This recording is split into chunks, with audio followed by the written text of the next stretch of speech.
On today's episode of the Founder Ride, Randy talks with Lindsay Fork, founder of Luxe Brands. Hello, I'm Randy Gerber, and welcome to another episode of the Founder Ride. And here we are today with Lindsay Fork. Thank you for being here. I really appreciate it. I'm excited. I'm excited. And I'm excited for a variety of reasons, but one of which, and you know, we've known each other for a while, kind of a little bit, and followed your story. And one of the things in preparing for this today that I won't say surprised me, because that's probably the wrong term, but rather just the gravity of it, is that you've really grown a really cool retail brand. I mean, it's hard to grow retail brands this day and age and do it successfully. And you've done it, and done it with multiple brands on top of it. So we're going to get to that in a few minutes. Okay. Thank you. But no, it's awesome. I mean, it's great. And what a niche business too, which is even cooler. So I have to ask the obvious and super stupid question, but like, how'd you get started? Yeah. Yes, always the number one question. I have loved bridal since I was a little kid. I always tell the story, my mom would take me to the library as a little kid, and instead of going over to get a Berenstain Bear book or something like that, I would go to the periodicals and want to get a bridal magazine. So the passion was there early on. I had the binder of what my perfect wedding was going to look like, this, that, and the other, and never wanted to be a wedding planner, just really loved bridal fashion. So had the opportunity in college to actually work for one of the largest family-owned bridal stores in the country. I went to Xavier University, and in the big Reading Bridal District, a lot of people have heard of it, there's about 14 or 15 stores down one little strip. Worked there for about 2 or 3 years while I was in school, and then summers off part-time and full-time, and just really grew to love the business. Was a natural at sales, working with brides, selling the dresses. Didn't get a whole lot of experience with the back end because it was a pretty well-oiled machine, and I was a 19-year-old stylist, so I wasn't going to be back counting the money or learning how any of the dresses got ordered. But I had this, insane passion, I guess, for wanting to do more with it. And from a brand perspective, there was a darling accessory store that was across the street that I would almost press my face up against and look out the window. And it was just branded so well, and it was beautiful. And I think that started to spark the interest, as a young woman, where I wanted to do it on my own. I wanted to do it better. We always think we can do it better. And I just wanted it to be a beautiful experience too. So worked in a lot of sales and marketing jobs throughout my 20s. When I was 28 years old, I had the opportunity to buy Le Jus Marie in Worthington, which was a small 800 square foot boutique at the time. And bought that, went through a local bank with an SBA loan and quickly paid that off and just kept going from there. So a couple questions I have. Yeah. So did you have a normal college experience at Xavier, or were you just working all the time selling wedding dresses? No, I think I had a very normal experience, but what was funny, and we can go into this later, my daughter is a senior, so she's just gone through the process of searching for colleges, and it is such a funny difference of what we've been going through with her versus what I went through. I applied to maybe 6 schools. I went to an all-girl Catholic high school in Toledo, applied to about 6 schools, and at the end of the day went back with my best friend who I grew up with in our small one-stop farm town, and ended up going to Xavier sight unseen. So sure. Xavier was one of my choices. And it was the furthest away from Toledo. It wasn't the furthest that I applied to. I applied to the College of William and Mary too. I think I got deferred, but ended up picking Xavier and wouldn't change it for the world. I went in there, roomed with my best friend. We ended up rooming together along with several other people as we got older, all 4 years, and did crazy things. I played volleyball in high school, but wasn't going to do that in college, and found out that they were doing cheerleading tryouts. So I went and tried out for cheerleading at Xavier and got to cheer for the basketball team there when they were in their total heyday. That's awesome. Under, Skip Prosser and things like that. So I just had a great time. I actually didn't start working at the bridal store until I want to say the summer before my junior or senior year. Okay. So the one-stop town Toledo is where? Well, Toledo's where I moved when I was in my sophomore year of high school, but growing up until I was about 16, I lived in a small town called Gibsonburg, which is between Bowling Green and Fremont. Got it. Yeah. Are your parents still up there? My parents are in the Perrysburg area. Okay. They go back and forth between Florida and the Toledo area, but I have a lot of family still back in Gibsonburg, and we actually own our old, I guess, homestead or farmhouse that was my great-grandfather's. That's awesome. That's awesome. So how did we go from Cincinnati to Columbus? So I know why you. Yeah. How what was the catalyst? I mean, probably a podcast for another day, but I did a lot of stupid things when I was in my 20s, and most of it was like chasing boys. It was whatever relationship I was in at the time. And I say this now with confidence because, like, I don't care anymore, because I'm like, okay, I'm here now. That was part of my life, Sure. part of my story, Right. but I didn't have a lot of confidence in what I was doing in my 20s, and I was, but again, the binder. Let's go back to the binder. I had a binder of what my life was going to be Sure. like, with the white Right. picket fence and a perfect family and relationship. And so, dating guys was kind of the number one thing on my mind. So I lived in Pittsburgh for a while. I lived in Cincinnati still and everything. And I finally, I think, just was like, you know what, I'm done. Like, it's about me now. And that's what brought me to Columbus, because my sister and her husband lived here. And I'm like, I'm going to start fresh. I'm going to start new. So I moved here in like 06, I want to say. So I was maybe 25. So you're single and you moved here because of your sister, Yeah. and then you happened to find this business for sale. Yes. Okay. And why were they selling? They were selling, if I remember correctly, it was two sisters, sister-in-law, married to brothers, and one, they didn't want to run it without each other, but one of them had an ailing parent back home in Indiana, and they just needed to get out of the business at the time, so it was dumb luck. So you loved the bridal experience in selling dresses, and the logical steps, let's buy this business, and yet we don't know diddly shit about running a business, right? Well, my parents were entrepreneurs, so I knew a little bit, but yes. What'd your parents do?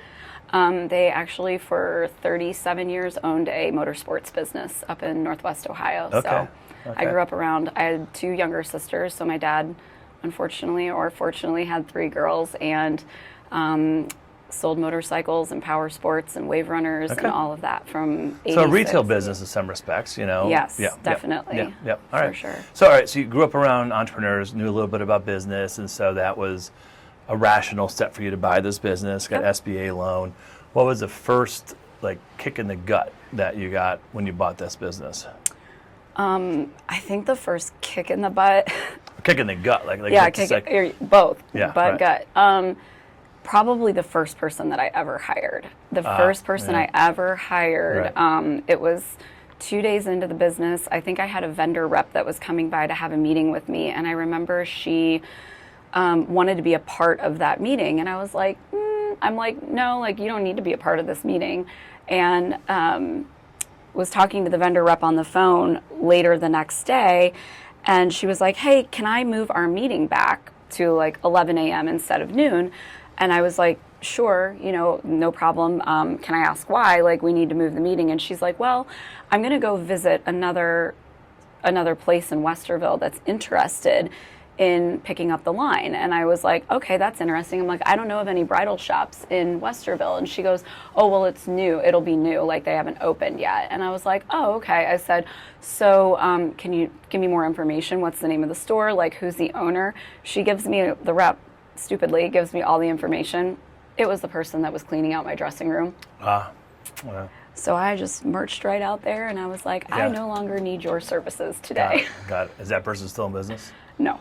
Got it. How long did she last?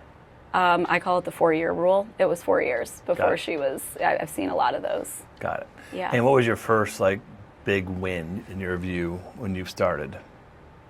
After you started, of course. Yeah. I mean, there's been so many wins. I mean, I can talk about growth and everything, but what I always said was going to make me feel like I had succeeded as a business was when I was going to be able to offer benefits to my staff. And I mean, that obviously took a while. It did not happen overnight, but I lost so many great salespeople and stylists early on because they were getting out of college. We have so many great colleges around the state in this area that offer fashion merchandising and everything like that. And they obviously, if they can't get in with one of the big guys, Abercrombie, L Brands, all the great companies that we have here in Columbus, they'd end up with me, and they were fantastic. But I couldn't offer them what they were going to get paid there. And it felt a little bit like a revolving door in the beginning of the why around why they were leaving. And so I was like, gosh darn it, someday, like, I'm going to be the professional business that they're going to want to stay. Yeah, right. And they're going to grow a career and not just have a job.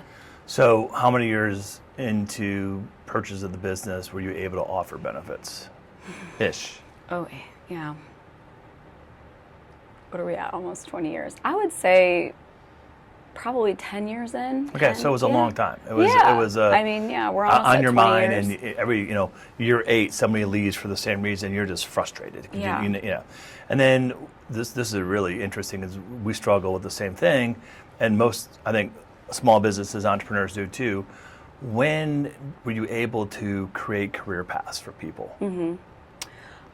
That's a great question. That's happened really more recently, I would say in the last like 3 to 5 years, because we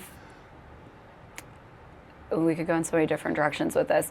The career pathing that we're really on right now is truly ground up with our stylists in the stores, because a lot of people start out as stylists selling the dresses, their hourly commission bonus, but they have aspirations to run the store then they want to be a manager. And we can talk all day about how great salespeople aren't always the best managers and vice versa and all of that. But I mean, we do have a very thought out, planned out, and communicated out career path for someone who is starting as a stylist in our business on, hey, these are the things that we need to see from you. This is the training that we'll help provide, but these are the things that you need to put in if you want to become a senior style. And, we've added in so many more layers now so that it's not just taking somebody, oh, you've been a stylist for a year, that automatically makes you a manager. Because we did that. Mm-hmm. We did that and we learned from it, and we know that that's not the right path. So now it's, stylist, senior stylist, assistant store manager, district manager. Now, at this point, we are with 15 stores and growing and over 120 employees. We're looking for a stores leader or regional director. Got it. A seat that I'm pseudo sitting in right now, sure, of which course. is super fun. Got it. So, is there a career path past stylist after that, or if you go on that path, is that where you cap out? Not necessarily. We've had some people that are from like the stores that have come into like what we call home office now, but that's been such.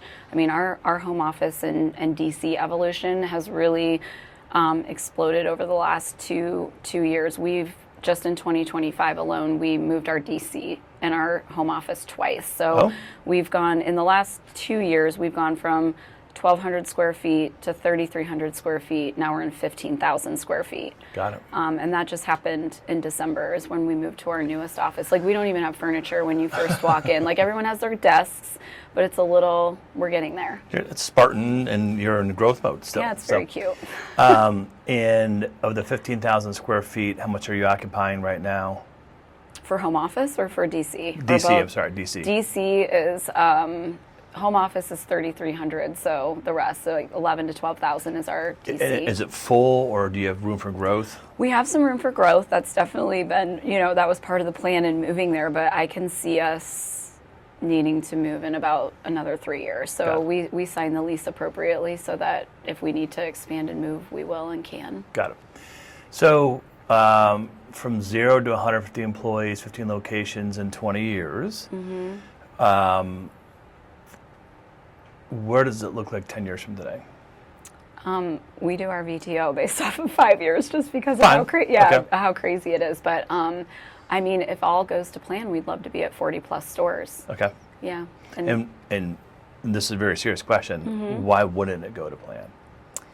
I don't know why it wouldn't go to plan, honestly. I think it's been wild how fast we've had to pivot our VTO and change things because we're kind of overgrowthed as far as like what we were setting out to do, which it's not a bad thing, but it can be very problematic because the minute I think I wrote this in the interview, I mean, the minute we plan for something, it blows up. Right.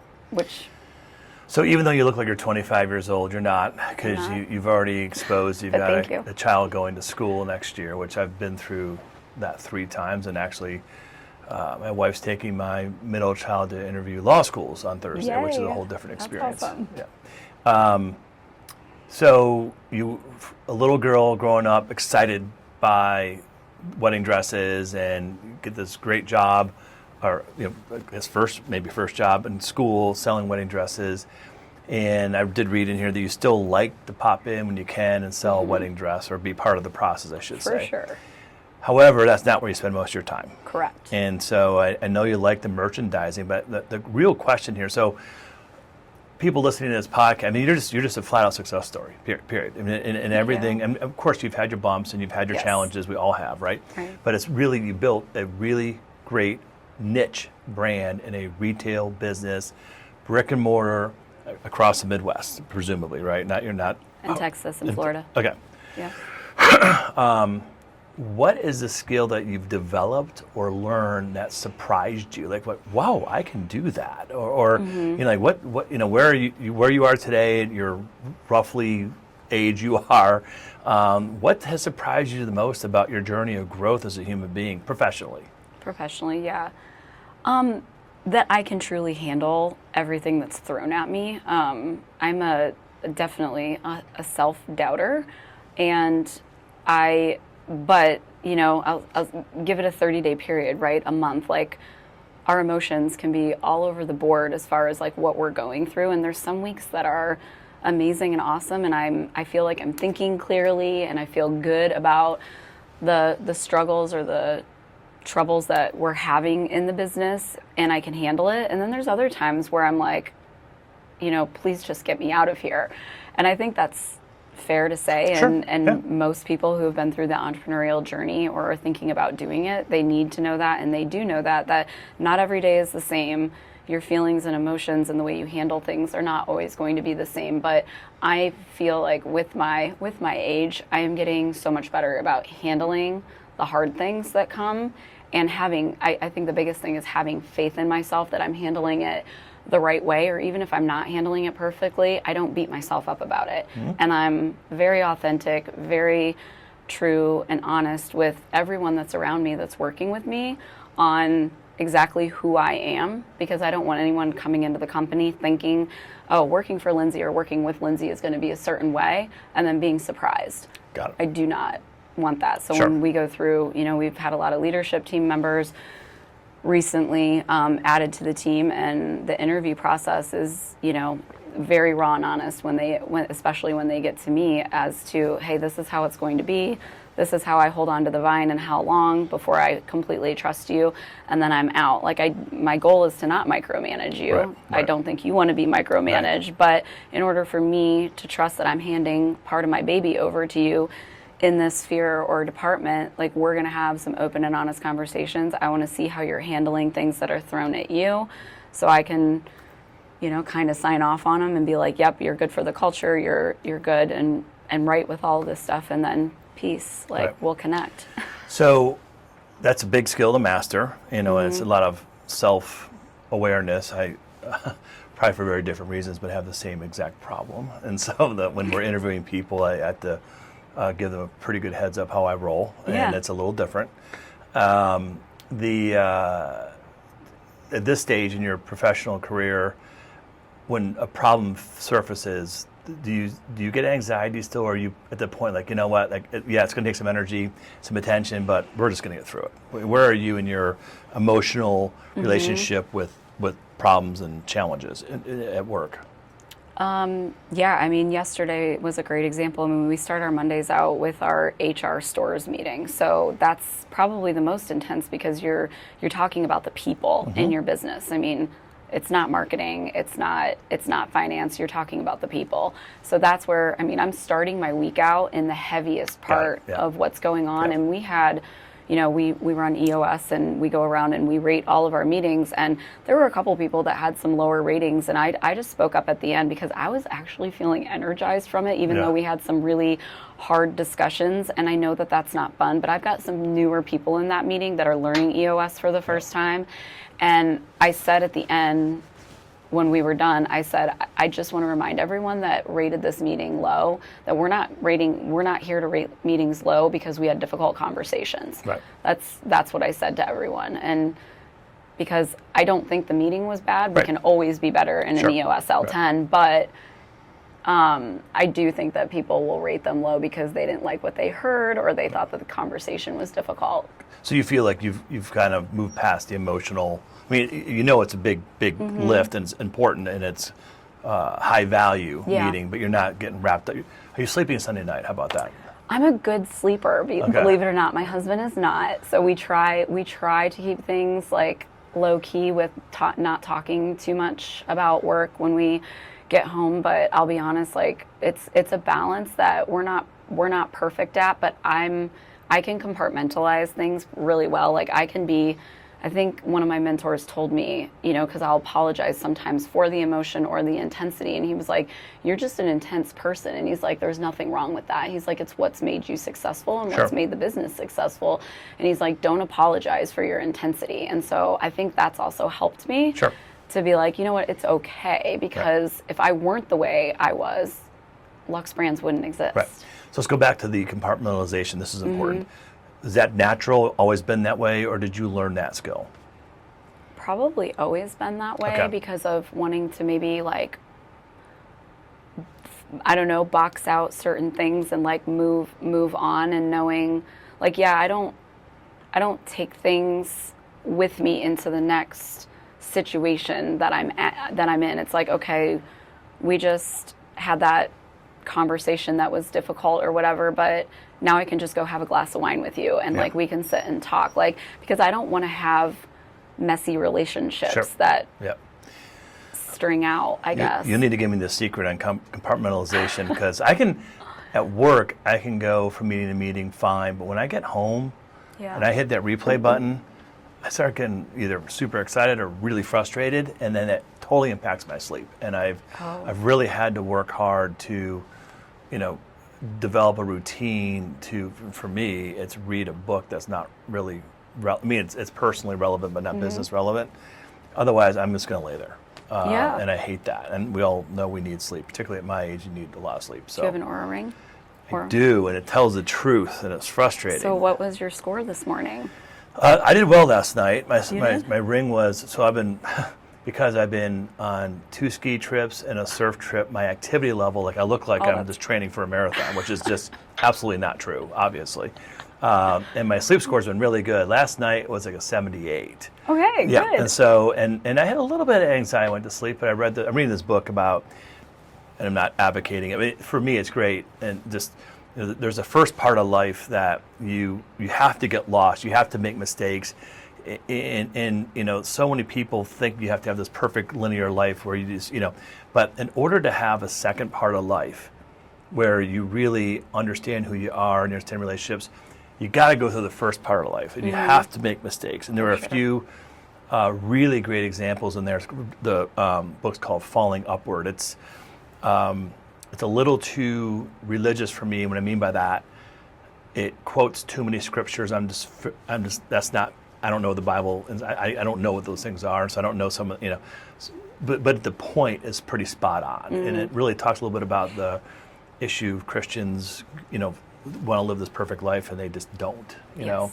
So anyway, Seen a lot of that. I have to read things like that to get my mind in a space where there's peace, which is my ultimate goal right now. Is I'm really just trying to find peace all the time, and if those moments as a human being you lose it, reach out and get it, you know. So anyway. Well, that makes sense. Yeah.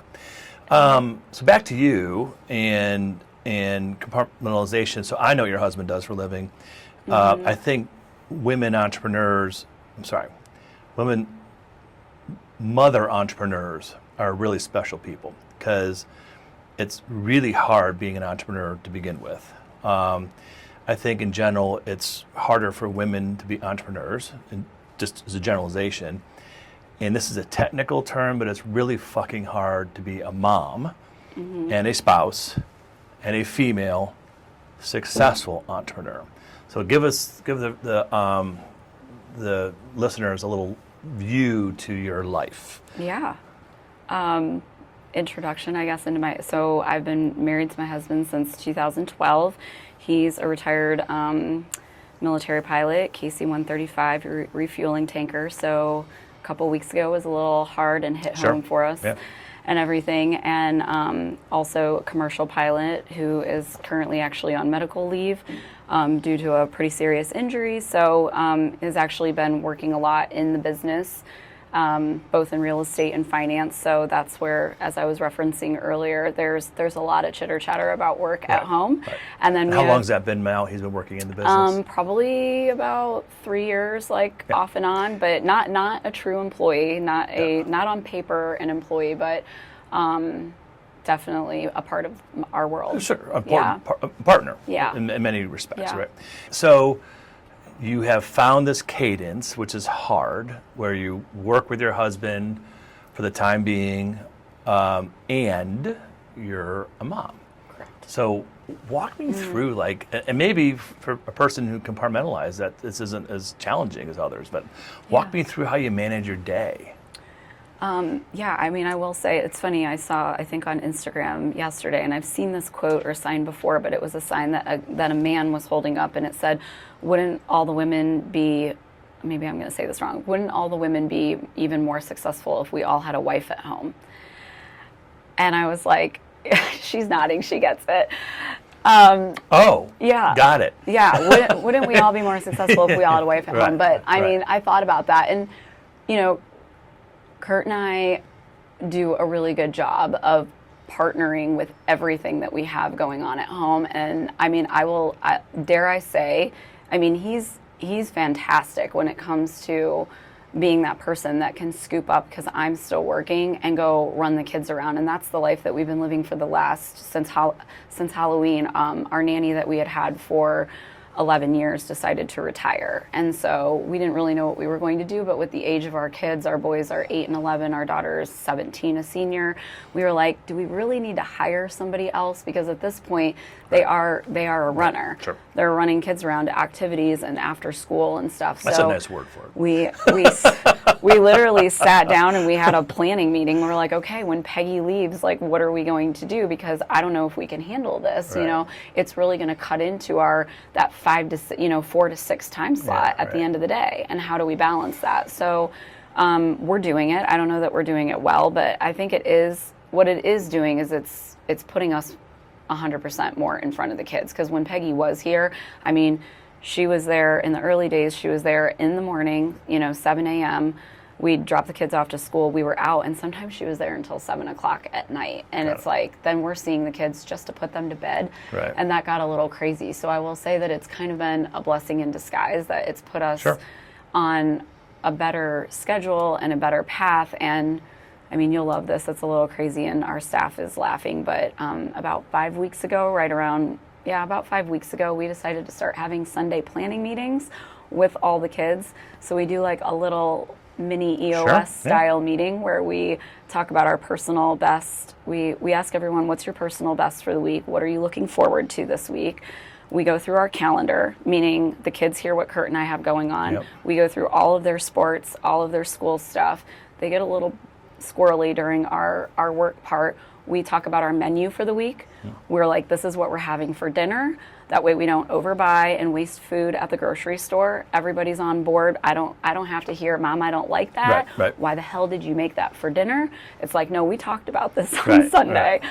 And then we set a goal for the week. So my 8-year-old has a goal that he wants to do 10 jumping jacks every day and wants to do a Pilates class with Ava, our daughter. The other one's struggling with his goals, but we all do it, and we come back next Sunday and we say, we're like, hey, report, how did you do on your goal? Awesome.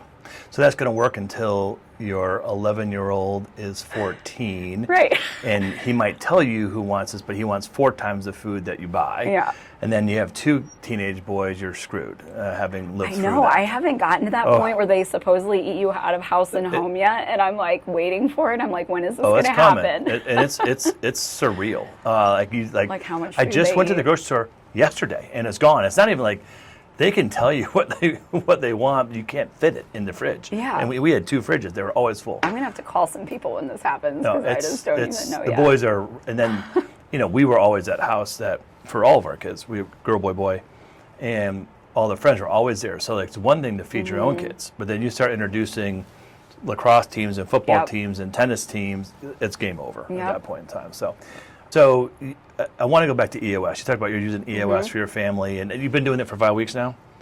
Oh, for the family, yes. Yeah. So we're gonna circle back in a year and see how that's going. I want to check in on They're the actually modifications. excited about it, though. They're like, Sure. okay, family meeting, and I'm like, yes, this is working. Yeah. The other piece I'll tell you, when your kids go to college, you just don't want to know what their high is for the week. Yeah. I mean, that's been my experience. Yeah. So, all right. So EOS, when you filled this out kindly in advance, you talked about how, I forget your words you used, but EOS was the game changer for your business. So, and we've used it for almost 10 years, and it is a game changer. And talk to me, again, high growth business, lots of people. I'm just going to make an assumption here. How many times have you changed your leadership team out? That's a good question. We started EOS in the fall of 2017. And if I think back to who our leadership team was then, Right. I think everyone that was on that leadership team, most of them are actually still in the business. But I think when I was listening to one of your podcasts where it's just you, it was the talk about the change of the leadership team, and I'm like, well, that hits, that resonates, because I've been lucky in that the people that are still with me that had sat on my leadership team at one point, because we were always saying, what got you here won't get you there. Right. What got you here won't get you there. So they were very in tune with that knowledge, and they have humbly and with no ego been able to step aside and say, this is the part of the business that I'm really good at, Right. and I don't need to be on the leadership team. Right. Like, because we've touted that. It's like, there are no egos, and we're doing what's best for the baby, Yep. the best Yep. for the company, Yep. and not best for any one individual. So the leadership team that we have now, and to answer your question, probably four Yeah. or five Yeah. times. Is there a person who, besides you, who's been along the entire ride on a leadership team? Outside of Kurt, no. Outside Kurt, no. Yeah. Got it. No. Got it. And do you think the team you have today gets you to your 45 stores?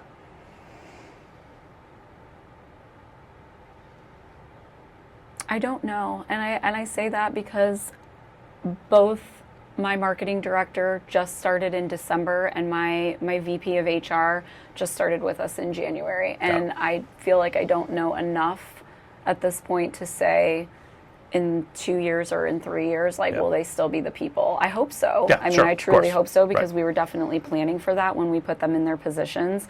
So absolutely, I would hope so. But I think we're gonna have a store leader on our team, and likely another role.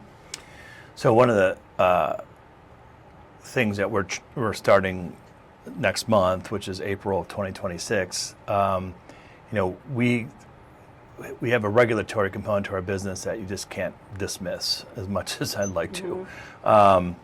And one of the things that we've realized is that our leadership team, as it is, which there's been a regulatory dynamic to it, which we have to engage. We hit the ceiling with that group, and so, but the idea of changing over the whole leadership team really didn't make sense from an operational perspective, because of what we do. So there's so much consistency and timing and disclosure and everything. We ended up separating. We have an operational leadership team now, like True Blue Operations, and that's the same people. And then we have a strategy leadership team, which we've completely changed out who was on that. And so we're starting next month, and I'm very curious how that plays out. Yeah. And so we're embracing it, and we're doing it with full transparency, because we're hosting our strategic leadership team right in front of our quarterlies, right in front of our operational leadership team. So there's some, the translation's fresh and still happening, but it's the evolution of leadership teams is interesting as time goes on, and every business is a little different. So, Really awesome. so a question I've been delaying asking you, and I'm just really curious that for a woman, as a person who loved wedding dresses as young as you can remember. Talk to me about the process when you were buying your own wedding dress. Like what? How did that go? It wasn't anything probably to like write home about, or maybe what people would think. I mean, being in the business of when I got married, it was I had a designer that I carried. I really liked one of his designs that was the finale dress, and he was coming in for a trunk show to Columbus, and I modified the dress a little bit and did like a build up because I knew I wanted sleeves and all over lace, and had him make it for me, and it showed up in a box. I mean, it was probably very anticlimactic, and then I decided kind of at the last minute that I wanted a reception dress, because why not? I own a store that would be normal, I guess. It's very normal today to wear like 5 different outfits during your wedding weekend. But yeah, so I mean, just me wearing a reception dress and having like an after party dress was like, woo, back in 2012. But yeah, and then I ordered another dress that was very made to order, so I was able to do that a couple months prior to the wedding, and that showed up like 6 weeks before the wedding. So, but I had been through all this, so I didn't stress. So I know when our brides get stressed out about alterations close to the wedding, I'm like, it's honestly like, don't stress about that. Of all the things, like if you have a good seamstress, you'll get it done, and they'll get it done, and all's right with the world. People just, they lose their minds planning a wedding. They lose their minds. We haven't been to a wedding in years, and we were at a wedding in January, and so there was the wedding dress, there was the post-wedding dress, then there was the post-party dress, not only for the bride, for the moms, and for the entire bridal party. Nice. It was, I've never seen anything like that in my life. Yeah. And did you have another outfit to change into? I wish I would have. You know, it was the first time I've worn a. I mean, this is so like ridiculous, but you know, up until 2010, we wore ties to work. Yeah. You know, and then 2012 we started wearing jeans, and I don't know, during the pandemic, I think I got rid of all my ties, all my suits, and I kept 2 or 3 sport coats, and lost enough weight, had to buy new sport coats, but I literally had 2 ties. And when I started reading the invitation, I'm like, oh shit, this is well, not, so you had to wear a suit, right? Okay. Which I didn't own one. And so. Really, you didn't own a suit anymore? Well, no. I do now. And so I had to cobble together black pants and black sport coat. Nobody knew. Now I own a tux. I used to own a tux years ago. I have a tux, and tomorrow night I'm getting fitted for 3 suits because we have 6 weddings this year. Nice. One in Columbus, I guess. So it was just kind of crazy at 57 years old that we're back in the wedding circuit again. So yeah, you go in phases. I hear. I know we haven't been to a wedding in a while, but one of our staff members is getting married in August, and I think that'll be the first wedding we've been to in a couple of years. So I'm excited. It was fun. I had a great time. It's fun. I hate saying this, but because it makes me feel old, but I love watching young people have fun. It's really awesome. So. The next unfair question I have is, what will your daughter's experience be buying a wedding dress when she gets married? It's funny, I was talking to her about her prom dress last night, and I literally looked at her because we had bought something already and she still hadn't tried it on yet. My daughter's actually very much like more of a tomboy. She's definitely gotten more girly as she's grown up in high school, but like she's still, you know, she goes to Bishop Watterson, so she's in a uniform, and if she's not in a uniform, she's in volleyball gear, or, you know, these kids today, they wear sweats all the time. Like, and I'm like, I don't even know what she's going to wear to college. Yeah.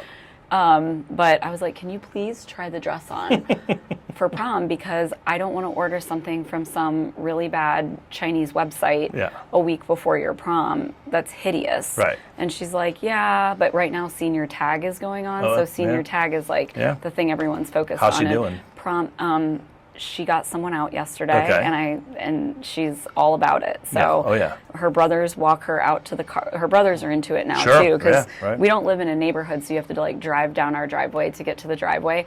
I literally emailed our neighborhood are the people who are like across the ravine from us in another neighborhood and everything, and so we have kind of some woods around us. And I told our neighbors, because I'm like, I don't want them to freak out and call the police, but I'm like, Ava's a senior this year. Senior tag is going on. Every week they're pitted against another team, and they're going to have squirt guns. But you might see people in black or camo clothing, hoodies on, with colorful squirt guns. Right. And I'm like, so just don't freak out. So we're like watching our ring cam.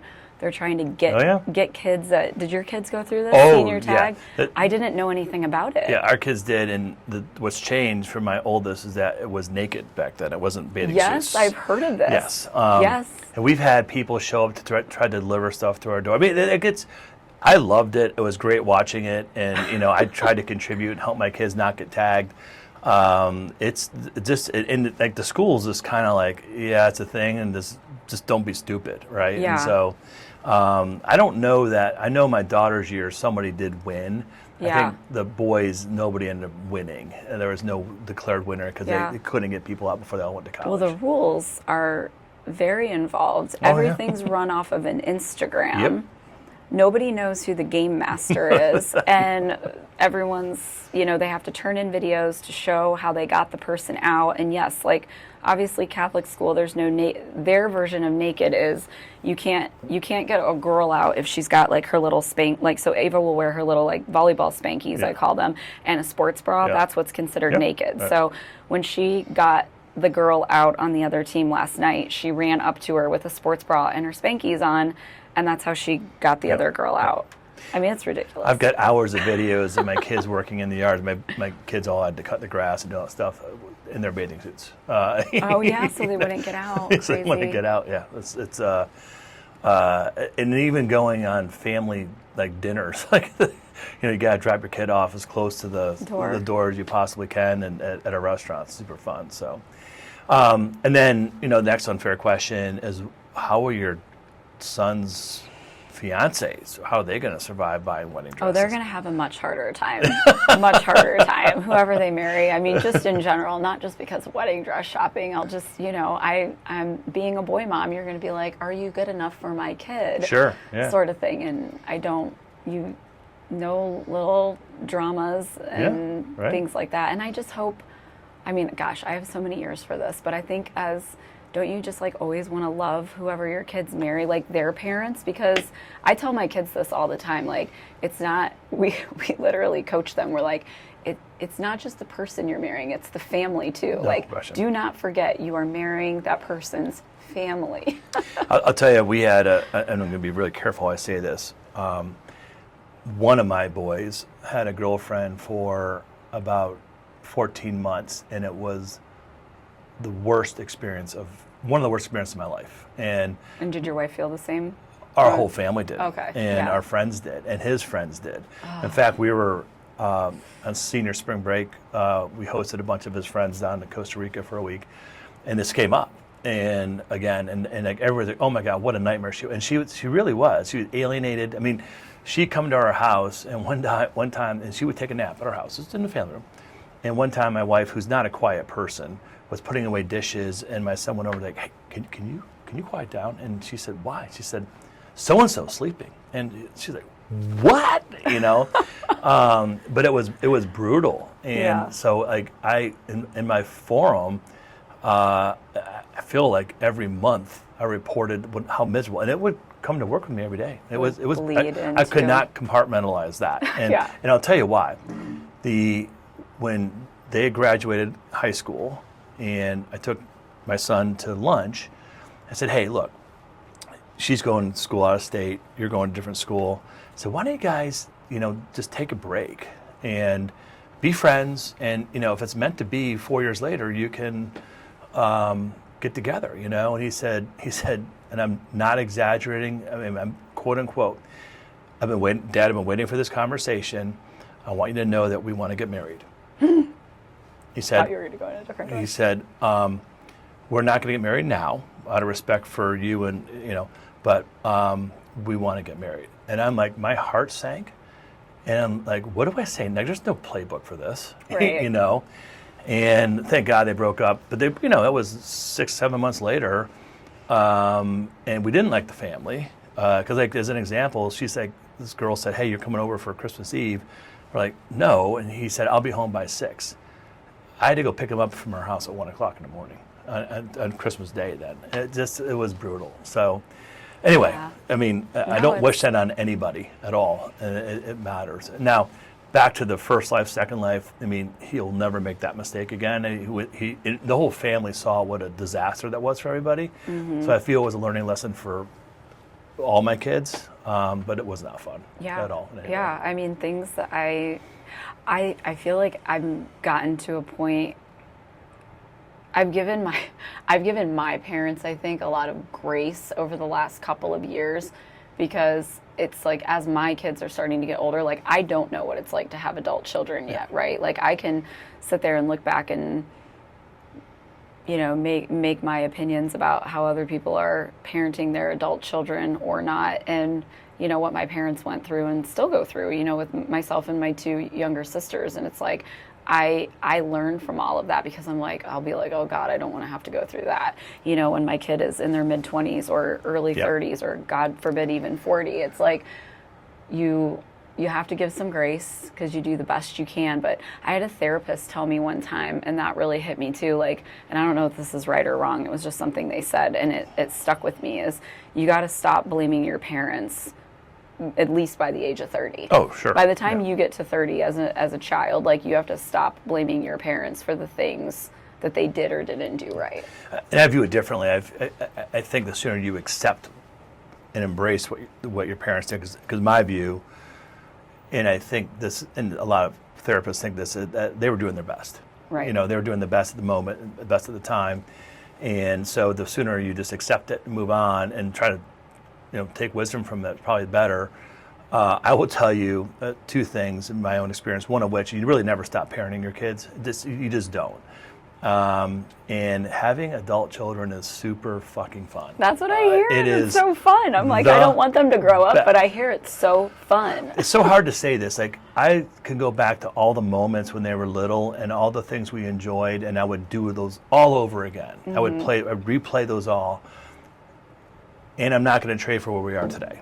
And it's just, we were in Steamboat for a couple weeks, and all three of my kids came out at different times with their buddies. Costa Rica with my son, I guess we're going to figure it out. Nico and his friends was super fun, you know. And so it's really different. And I'm embracing this stage in life, because it is so fun. Now, eventually somebody's going to get married and have kids, and you can see how that's different. That next phase is different, but this phase right now, like, I don't want this to end anytime soon. I want it to end at some point, because I want, you know, everybody to get married and have kids. But right now, I don't want it to end at all. And a good friend of mine said this to me years ago: being an engaged, thoughtful parent now, you earn the right to spend time with your kids when they're adults, because they want to. Right. They want to, and they do appreciate all those hard lessons, and they appreciate all those hard things. And because you didn't say this, but I'm going to say it, that there are a lot of stupid parenting decisions out there, and your kids will recognize that you're not stupid.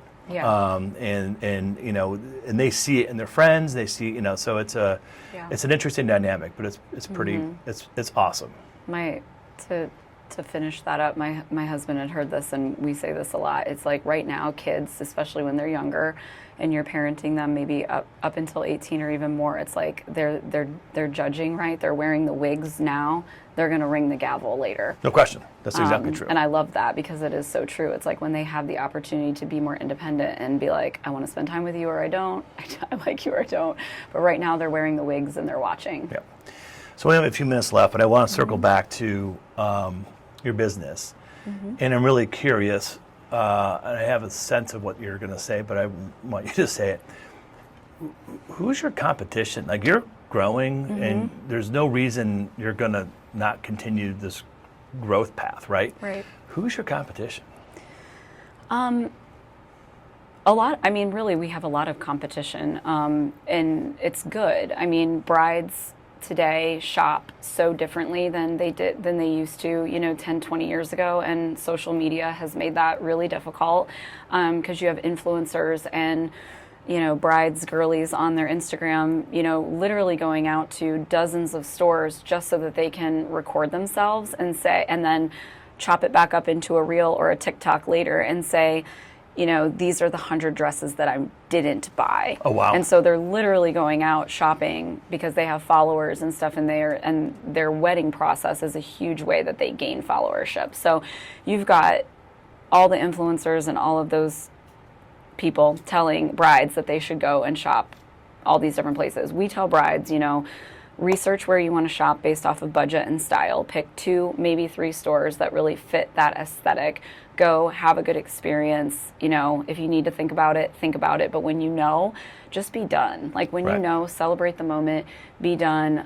Let that stress go away and then move on, because there's so many other elements, as we just talked to, that go into planning a wedding over a year and a half time frame and everything. So, yes, we are growing. I have La Jeune Marie. I have my baby, one store here in Grandview, where we do special order, high-end special order dresses that can range, all the way up to $15,000, $20,000. But Luxe Redux is my brand that I'm growing and scaling. We have 13 open locations. Will be 16 by the end of the year. And really our competition, all these other small independent boutiques, while yes, brides shop there, we are also, as Luxe Redux, we are out there helping those retailers liquidate their inventory. So we're a partner for them. I see. So even if a bride comes into a Luxe Redux store and ends up buying from us, they may end up buying a sample dress that came from ABC Bridal in nowhere, Indiana. So while yes, we're competing, but on scale, who are our competitors? You have David's still out there, even though I don't even know what bankruptcy it's been through that they're going through now, 3 or 4. Yes, at least. And they're doing a lot of different things to reinvent themselves every time they go through a different bankruptcy. So we'll see. Ask me that question in a year. We'll see where we're at. And then there's I have a couple friends in the industry that are also scaling their either special order businesses. I think once we get to 14 or 15, we will, outside of David's, we will be the largest in the country. Good for you. As far as That's a big statement. Locations. Yeah. That's a big statement. That's awesome. Kind of wild. Now they could keep growing too, and we might just be neck and neck the whole way, but I'm not. Regardless. That's not what I'm doing, is trying to beat them. But right. I look at our competition like I would say it's all healthy. Yeah. And it just is. It's how brides shop, so Sure. that's never going to go away. Yeah, in some respects, it's a necessary part of the experience as a bride, which makes, I've never been a bride, obviously, but you want to go shop at multiple. Yeah. You can't just single thread it, right? No. Rare. So. The ones that do are usually our referral brides who, they've had 2 sisters that bought their dress from us, so they just know, they're like, I'm going to be a La Jeune bride, or I'm going to be a Luxe Redux bride, So my final question for you, my wife is 5 foot tall. She says she's 5 foot tall. I think she's 4'11", but she says she's 5 foot tall. On a good day, she's 5 foot. Yeah, and and she kept her wedding dress with the idea that my daughter would wear it when she gets married. My daughter's 5'10". Okay, that's not happening. No. So did you keep your wedding dress for your daughter? I didn't. No. Well, I have my wedding dresses, but I did not keep them thinking that Ava would ever wear them. No. Okay. No, I don't. She did wear my prom dress last year, though. That's so pretty my cool. old prom dress. So I guess I haven't thought about it. Yeah, that's but pretty cool. I look forward to going and shopping with Sure. her. I think she'll have a different style than I did, maybe. But she's an independent thinker, and I know enough about bad moms behaving badly in appointments that I'll probably just let her do her thing. Yeah, Zoe and Emily's, their styles are wildly different, and they'll have fun shopping. There'll be some horrible attempt at trying to figure out how to do it because of the relationship they have, which is fantastic, but it's not going to happen. So, well, thank you so much for being here. This is great. Yeah, this is fun. I could have talked for another hour. I've got another 2 hours of questions for you. So Perfect. It's a We great can do another one. It's a great story. Thank you for listening to the Founder Ride. Tune into our next episode and tell all your friends to listen. Thank you. Content herein is produced by Gerber Entrepreneur LLC, aka Founder Farm, another firm owned by Randy Gerber that is a private community for entrepreneurs. Services provided by Founder Farm are separate from the services rendered by Gerber LLC and are rendered pursuant to a separate contract. Clients of Gerber LLC are under no obligation to engage with Founder Farm. Founder Farm does not render investment advisory services.